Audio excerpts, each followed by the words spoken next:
L'heure de l'édito éco, Dimitri. Bonjour Olivier Babot. Bonjour Dimitri, bonjour Anissa, bonjour à tous. Bonjour Olivier. Ce matin on parle football, on imagine que vous n'allez pas nous parler du classement de la Ligue 1. Hein. Non Dimitri, ce ne serait pas très intéressant de ma part. Je veux vous parler de l'économie de cette formidable machine à spectacle qu'est le football professionnel.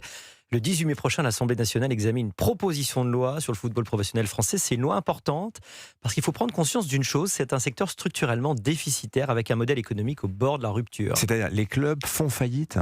Alors pas encore, mais la situation est vraiment préoccupante. Les droits télévisés, qui sont le carburant de tout le système, se sont effondrés. Regardez, 726 millions d'euros par saison entre 2016 et 2020, 330 millions aujourd'hui, donc moins de la moitié. Pendant ce temps, la première ligue anglaise en tire 3,5 milliards, la Liga espagnole 2 milliards. Vous voyez le problème, les clubs français sont en train de vendre leurs meilleurs joueurs pour boucher les trous de leur compte d'exploitation. Sur une saison, la perte opérationnelle hors transfert atteint 800 millions d'euros en Ligue 1. C'est un phénomène structurel et vraiment pas seulement conjoncturel. Alors c'est d'autant plus préoccupant que ces clubs, c'est beaucoup plus que du football pour leur territoire. Hein. Oui, le football professionnel français, c'est 5,3 milliards d'euros de valeur ajoutée, 40 000 emplois sur l'ensemble du territoire, 1,2 milliard de contributions fiscales et sociales.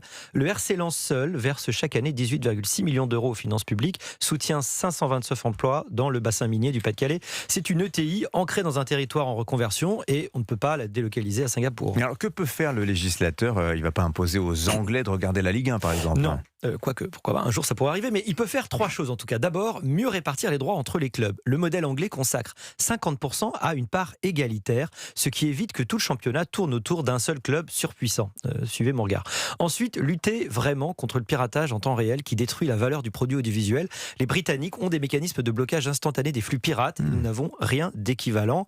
Et enfin, reconnaître les stades comme des infrastructures stratégiques territoriales, au même titre qu'une gare ou une zone industrielle pour permettre des co-investissements public encadré. Attendez, vous n'êtes pas vous en train de plaider pour des subventions au football quand même ? Disons qu'il serait dommage de laisser mourir une industrie non délocalisable qui irrigue 40 000 emplois, qui génère des millions de retombées dans les territoires souvent fragilisés et qui contribue fortement à la sécurité sociale. Hein.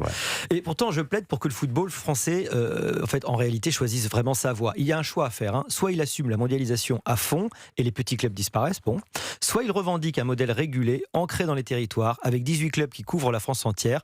Ce qu'il ne peut plus faire, c'est continuer à osciller entre les deux. Signature Europe 1, Olivier Babot. Merci beaucoup Olivier. Bonne journée.